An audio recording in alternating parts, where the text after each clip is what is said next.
Hello, and welcome back to Hugo's House of Horrors. I am your host, Mech 4, and where we left off, we are talking to an old man fishing by an underground lake. Ah, welcome to my lake, my fine young friend. I have been waiting for you. I am well aware of your quest, somehow, and I would hasten you on your way. However, before I let you pass, I must satisfy myself that you have the experience to handle the dangers that lurk through yonder passage. I am an old man, and I have no qualifications as to my understanding of what you're doing, other than the fact of my age. Oh, pardon me. To this end, you will permit me to test your mettle with a few questions, the answers to which would come readily to the lips of any seasoned adventurer. Be warned, however, that I can only accept your first answer. The old man clears his throat and asks, What was the first name of the hero in The Hobbit? Right, this part. I mentioned earlier that there was some things with these adventure games where it was very difficult to solve as a child because they are very American centric. Not this question in particular, but at least one of the later questions is quite difficult for someone like myself who grew up in Australia to know the answer for, because I didn't know the answer, certainly not at the age of 3 or 4. My dad didn't know the answer, nor did my mum. So everyone's at a loss of what the answer is. You just have to resort to guessing. We did actually manage to solve it in the end by pure guesswork. It will make a bit more sense when we get to it as to how we actually managed to guess it. But anyway, I don't remember whether I actually knew the name of this. I mean, I of course hadn't read The Hobbit back then, but anyway, we should all know this because of the movies. Correct. And the next question is, where did Aslan live? Hint, not in a wardrobe.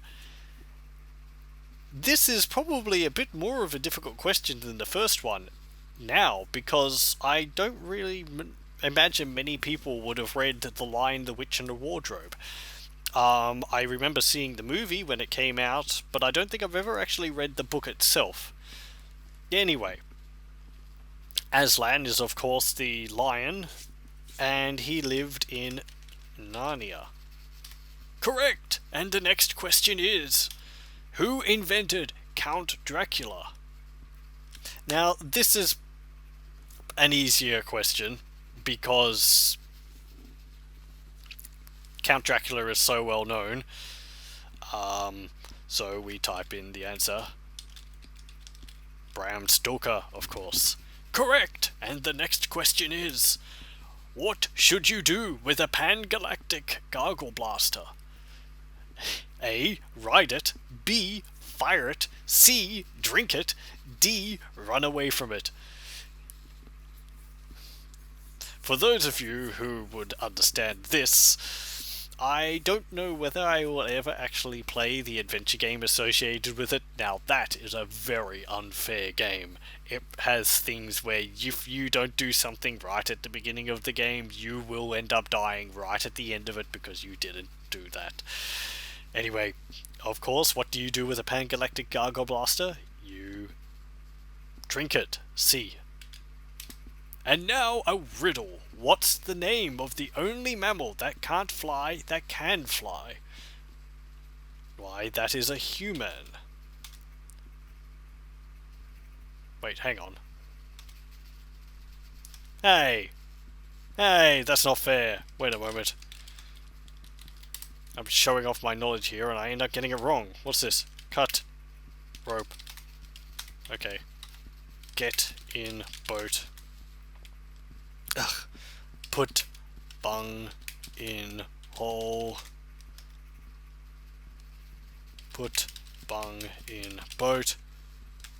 Get in boat. Plug hole with bung. Get in boat. I am sorry for that. Here I am trying to be all smart and I end up getting the question wrong. That is the right answer to that riddle, though. What is the only mammal that can fly that can't fly? Let's go. Bilbo.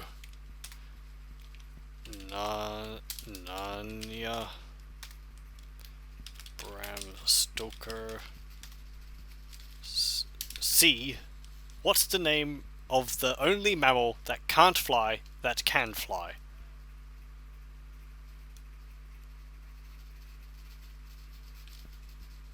Man. Right. Human is not the right answer. You have to type in man. I thought as much. Nearly there. Just 2 more to go. What was the name of Roy Rogers' dog? This is a question which stumped me, my dad, and my mother when I was younger. Now, who the hell is Roy Roger?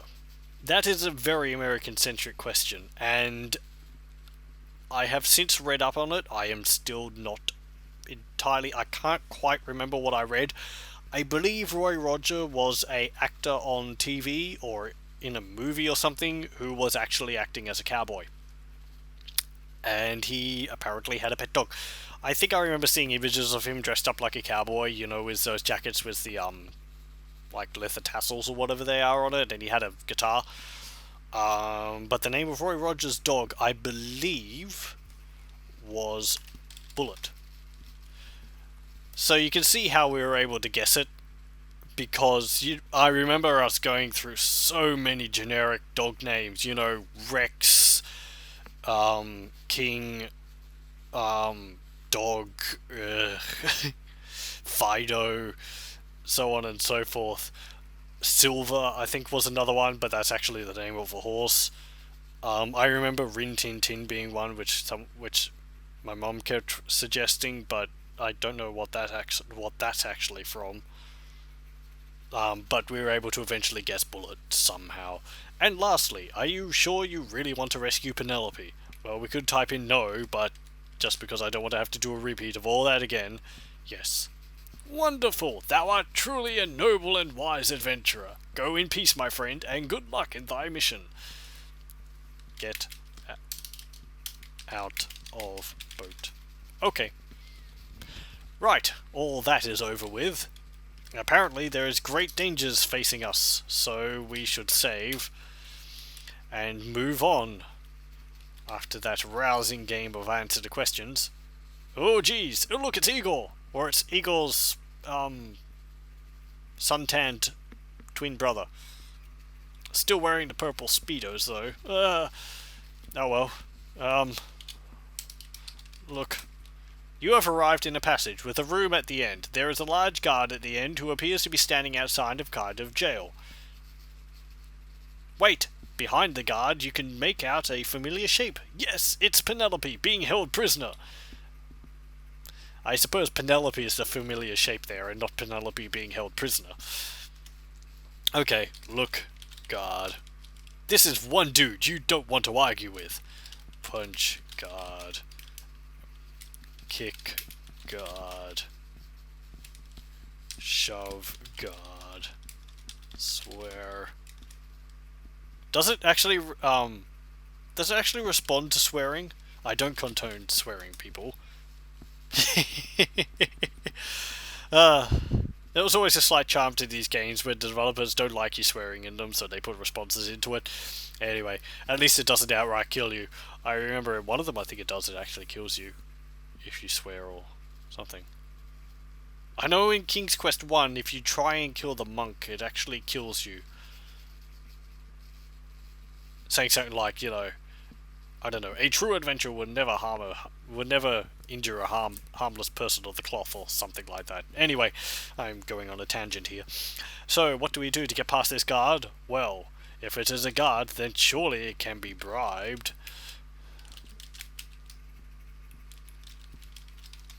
You hand over 1 coin from your little bag of golden coins. It wasn't that little when I picked it up. Apparently it was a small fortune.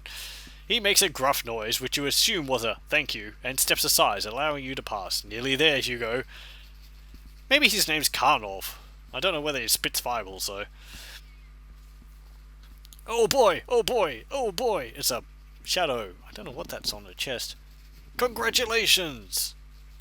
You are so glad to have rescued Penelope, you dance for joy. After cutting her ropes with your penknife, you open the bolts of the jail door and find yourself back in the basement. From here, you'll trip hand in hand up the basement stairs, past the ferocious doggy, through the kitchen, and out the front door to freedom, and live happily ever after. Oh boy, oh boy, oh boy. And apparently we get married. Or just, I don't know, have a romantic evening under a arch. Goodbye. It's a very abrupt ending for the game. I suppose the developer actually planned there to be more because the old man by the lake did actually say that there was many dangers coming up, where there is a one room with a guard who I'm pretty sure doesn't kill you, regardless of what you try and do to him. Sorry. So it is kind of an abrupt ending, but the game is a good length. I enjoy it still. It is simple, but because I grew up playing it, I have fond memories of it, most of which I shared with you. So anyway, that is the end of Hugo's House of Horrors, Triple H. And then it just goes back to DOS. Well, DOS box. Anyway, we can see here, it says Hugo's House of Horrors, copyright 1990 to 1992, David P. Gray, blah blah blah. Distributed by Gold Medallion Software.